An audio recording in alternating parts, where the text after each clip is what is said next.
السلام علیکم دوستو، کیسے ہیں آپ؟ امید ہے کہ آپ سب بخیر و عافیت ہوں گے۔ دوستو، آج کا جو ہمارا ٹاپک ہے وہ بڑی اہمیت کا حامل ہے۔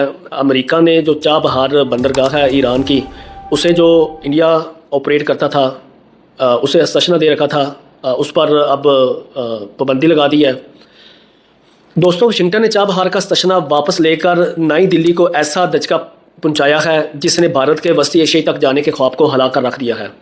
چابہار جو کبھی بھارت کے خوابوں کی ایک اسٹریٹجک بندرگاہ تھی اور افغانستان تک زمینی راستے کا ایک سنہری دروازہ سمجھی جاتی تھی، اب امریکی پابندیوں کے شکنجے میں جکڑ دی گئی۔ ایران پر عائد سخت معاشی اور تجارتی پابندیوں کے بیچ امریکہ نے برسوں پہلے اپنے ہی مفاد کے تحت اس منصوبے کو اس سے استثنا دیا تھا کہ افغانستان کی تعمیر نو کے نام پر اس منصوبے کو آگے بڑھایا جا سکے۔ اب واشنگٹن کے فیصلے نے کھیل کا نقشہ ہی بدل دیا۔ 29 ستمبر کے بعد سے اس بندرگاہ کا انتظام چلانے والے یا اس سے جڑی ہر سرگرمی براہ راست امریکی پابندیوں کی زد میں آ جائے گی، اور یوں وہ منصوبہ جس پر انڈیا نے بلین ڈالر اور سیاسی سرمایہ کی بڑی قیمت لگائی تھی، اچانک ایک خطرناک موڑ پر کھڑی ہو چکی۔ انڈیا کی وزارت خارجہ نے محتاط الفاظ میں کہا ہے کہ وہ اس فیصلے کے ممکنہ نتائج کا جائزہ لے رہے ہیں، لیکن تجزیہ کاروں کے نزدیک یہ دلی کے لیے ایک بہت بڑا اسٹریٹجک دھچکا ہے، کیونکہ یہ منصوبہ محض بندرگاہ نہیں بلکہ وسطی ایشیائی تک انڈیا کے خوابیدہ راستوں کا سنگم ہوا کرتا تھا۔ امریکی محکمہ خارجہ کے ترجمان نے اعلان کرتے ہوئے واضح کیا ہے کہ ٹرمپ کی ایران کو تنہا کرنے کی پالیسی کے تحت یہ استثنا ختم کیا گیا۔ بظاہر مقصد تو تہران پر دباؤ بڑھانا ہے، لیکن اس دباؤ کی زد میں انڈیا کے طویل المدتی منصوبے بھی آ چکے ہیں۔ چابہار جو کبھی نئی راہداریوں کا استعارہ انڈیا کے نزدیک تھا، اب عالمی طاقتوں کی رسہ کشی کا ایک اور ہتھیار بن چکا ہے۔ یہ فیصلہ نہ صرف ایران کی معیشت پر اثر انداز ہوگا بلکہ انڈیا کی خطے میں اسٹریٹجک پوزیشن کو بھی غیر یقینی صورتحال سے دوچار کر دے گا۔ انڈیا کے لیے چابہار کی بندرگاہ صرف ایک تجارتی منصوبہ نہیں تھی بلکہ یہ اس کی خارجہ پالیسی کا وہ ستون تھی جس پر پورے خطے میں اس کی حکمت عملی کھڑی تھی۔ ایران کے ساتھ مل کر یہ بندرگاہ افغانستان کو سمندر تک براہ راست رسائی دیتی اور پاکستان کے راستے پر انحصار ختم کرنے کا موقع فراہم کرتی۔ لیکن 2019 میں جب واشنگٹن نے سخت دباؤ ڈال کر انڈیا کو ایرانی تیل کی خریداری سے روک دیا تو نئی دلی نے نہ چاہتے ہوئے بھی پیچھے ہٹنا منظور کیا۔ اب وہی دباؤ دوبارہ پڑ چکا ہے۔ انڈیا کی وزارت خارجہ کے ترجمان اندھیر جسوال نے جب یہ کہا کہ نئی دلی امریکی پابندیوں کے ممکنہ اثرات کا جائزہ لے رہی ہے، تو اس کا مطلب صاف صاف تھا کہ چابہار پر انڈیا کے خواب خطرے میں ہیں۔ ایسے وقت میں جب ٹرمپ نے روسی تیل خریدنے کی وجہ سے انڈیا میں 50% ٹیرف لگایا، گویا ایک طرف توانائی کے ذرائع محدود ہیں، دوسری طرف وہ بندرگاہ بھی متنازع بن گئی ہے جس پر انڈیا نے اپنی کریکٹیویٹی ڈپلومیسی کھڑی کر رکھی تھی۔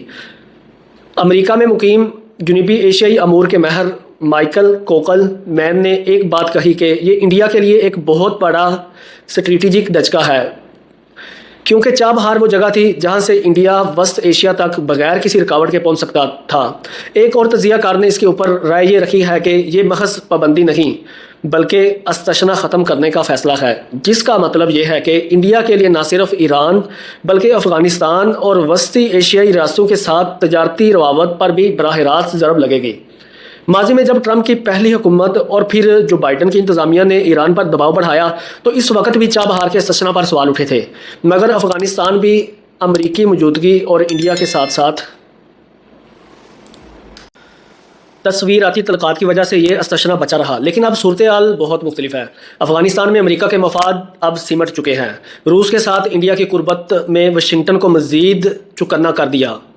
مارچ 2021 میں انڈیا کے جہاز رانی کے وزیر جو تھے، انہوں نے یہ کہا تھا کہ یہ بندرگاہ افغانستان کو ایک محفوظ تجارتی کوریڈور دے گی اور اخراجات کو کم کرے گی، مگر آج وہی منصوبہ امریکی دباؤ میں جکڑا جا رہا ہے۔ دوستو، سوال یہ ہے کہ اگر چابہار پہ انڈیا کا قدم اکھڑ جاتا ہے تو نئی دلی کی ساری محنت اور خطے میں اس کی حکمت عملی جو ہے وہ کس طرح باقی رہے گی؟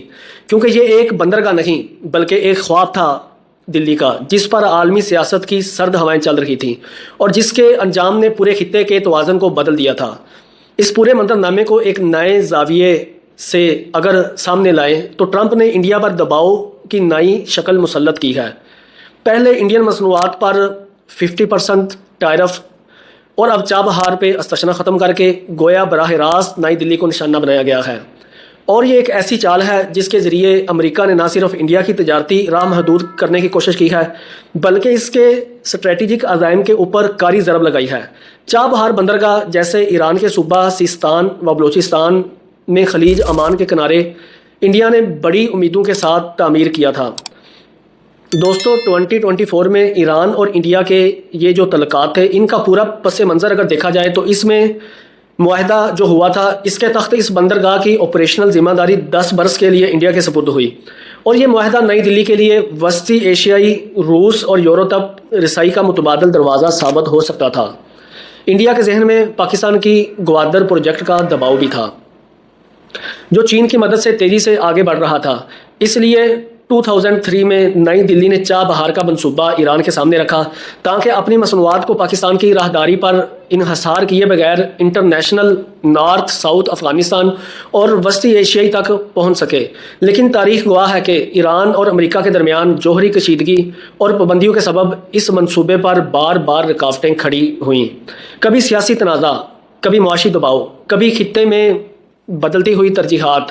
اب جب یہ منصوبہ عملی شکل میں آگے بڑھنے کے قریب تھا، امریکہ نے اس پر ایک اور وار کر دیا۔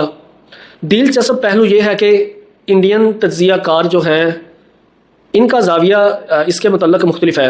ان کے مطابق اگرچہ نئی دلی کو فوری دھچکا ضرور لگے گا لیکن امریکہ کی اصل نظر ایران پہ ہے، اور ان کے خیال میں واشنگٹن اس مرحلے پر ایران کو مزید تنہا کرنے کی کوشش میں ہے تاکہ تہران کی معیشت کو نقصان پہنچایا جا سکے۔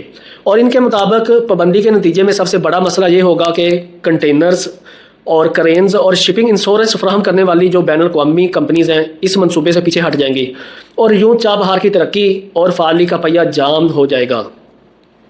دوستو یوں یہ منظرنامہ واضح کرتا ہے کہ چابہار اب بندرگاہ نہیں رہی بلکہ عالمی سیاسی مارکہ بن چکی ہے، جہاں واشنگٹن، تہران اور نئی دلی کے مفادات ایک دوسرے سے ٹکرا رہے ہیں، اور اس ٹکراؤ کے نتیجے میں پورے خطے کے تجارتی خواب جو ہیں وہ بھارت کے نزدیک داؤ پر لگ چکے ہیں۔ امریکہ اور انڈیا کے درمیان تجارتی کشمکش کی ایک نئی پرت اس وقت کھلی جا چکی ہے جب تجارتی معاہدہ طے نہ پائے پر واشنگٹن روس سے تیل خریدنے کی پاداش میں مزید 25% کر دیا۔ یوں مجموعی طور پر یہ انڈین مصنوعات پر 50% ٹیرف لاگو کر کے امریکہ نے دباؤ بڑھایا، مگر حیرت انگیز طور پر انڈیا نے اس کے باوجود روس سے تیل لینا بند نہیں کیا۔ نئی دلی اپنے توانائی کی وفات پر امریکی دباؤ کے آگے مکمل طور پر جھکنے کو تیار نہیں ہے۔ Indian council of world affairs سے وابستہ سینئر فیلوز جو ہیں وہ یہ رائے رکھتے ہیں کہ چابہار کے معاملے کو روس سے تیل خریدنے کی کہانی سے مختلف زاویے سے دیکھنا ہوتا ہے۔ ان لوگوں کے بقول یہ انڈیا کے لیے انتظار کرو اور دیکھو جیسی کیفیت ہے۔ انڈیا کو اندازہ ہے کہ ٹرمپ کی خارجہ پالیسی میں ایک مستقل مزاجی نہیں ہے بلکہ اچانک اور تیز رفتار تبدیلی اتنی رہتی ہے۔ ایسے میں نئی دلی اپنی حکمت عملی اسی بنیاد پر طے کرے گی۔ یہ پالیسی کب تک قائم رہتی ہے اور آیا اس کے سخت اثرات عملی طور پر ظاہر ہوتے بھی ہیں یا نہیں۔ یہ رویہ ظاہر کرتا ہے کہ انڈیا وقتی طور پر کوئی بڑا قدم اٹھانے کی بجائے حالات کا بغور جائزہ لے رہا ہے۔ ایک طرف وہ امریکہ کے ساتھ اپنے تعلقات کو نقصان پہنچانے سے بچانا چاہتا ہے تو دوسری طرف ایران اور روس کے ساتھ اپنے طویل المدتی اسٹریٹجک اور توانائی کے مفادات کو بھی قربان کرنے کو تیار نہیں ہے۔ یوں انڈیا کے لیے توازن برقرار رکھنا ایک نازک مگر ناگزیر کھیل بن چکا ہے۔ انڈیا کے لیے ایک طرف امریکی پابندیاں ہیں اور بھاری ٹیرف ہے، اور دوسری طرف خطے میں پاکستان اور سعودی عرب کا نیا دفاعی اسٹریٹجک معاہدہ بھی اس کے لیے تشویش کا باعث بنا ہوا ہے۔ یہ معاہدہ صرف فوجی تعاون تک محدود نہیں بلکہ ایسے پیغام کی حیثیت رکھتا ہے کہ پاکستان اور سعودی عرب ایک دوسرے کے لیے ڈھال بننے کو تیار ہے، یعنی کسی ایک پر حملہ دوسرے پر حملہ تصور ہوگا۔ اس پیش رفت نے انڈیا کے پالیسی سازوں کو چونکا دیا کیونکہ اس سے خطے میں طاقت کا توازن ایک نئے رخ پر مڑتا دکھائی دیتا ہے۔ اب کیا بنے گا انڈیا کے لیے؟ صورتحال اس سے بھی پریشان کن ہے۔ جہاں وہ ایران کے ساتھ چابہار جیسے بڑے منصوبے کے ذریعے وسطی ایشیائی اور یورپ تک رسائی کے خواب دیکھ رہا تھا، وہاں پاکستان نے سعودی عرب جیسی طاقتور معیشت کو اپنے ساتھ کھڑا کر لیا ہے۔ سعودی عرب کے دنیا بھر میں خربوں ڈالر کی معاشی مفادات ہیں اور اس کی سرمایہ کاری امریکہ، یورپ، چین تک پھیلی ہوئی ہے۔ ایسے میں کسی بھی ملک کے لیے آسان نہیں ہوگا کہ وہ پاکستان کے خلاف کوئی اقدام اٹھانے کی ہمت کرے، کیونکہ اس کا مطلب سعودی سرمایہ کاری اور اثر رسوخ کو خطرے میں ڈالنا ہے۔ یوں انڈیا ایک وقت میں دو محاذوں پر پوری طرح پھنس چکا ہے، ایک جانب امریکہ کی پابندیاں اور تجارتی رکاوٹیں ہیں اور دوسری جانب پاکستان اور سعودی عرب کا دفاعی اتحاد۔ اس صورتحال نے نئی دلی کو یہ احساس دلایا کہ خطے میں اس کی چالیں اب اتنی آزاد نہیں رہیں جتنا وہ سمجھتا تھا، اور یہ معاہدہ نہ صرف پاکستان کی پوزیشن کو مضبوط کرتا ہے بلکہ انڈیا کے اسٹریٹجک منصوبوں پر بھی براہ راست دباؤ ڈال دیتا ہے۔ اب دیکھنا یہ ہے کہ انڈیا کے پاس آپشن کیا بچتا ہے اور اس کے نتائج کیا دیکھنے کو ملتے ہیں۔ دوستو کمنٹ سیکشن میں اپنی رائے کا اظہار ضرور کیجیے گا۔ اب تک کے لیے اتنا ہی۔ اپنا اور اپنے گرد و نواح میں تمام لوگوں کا خیال رکھیے گا۔ پاکستان زندہ باد، پاک فوج پائندہ باد۔ اللہ ہم سب کا حامی و ناصر۔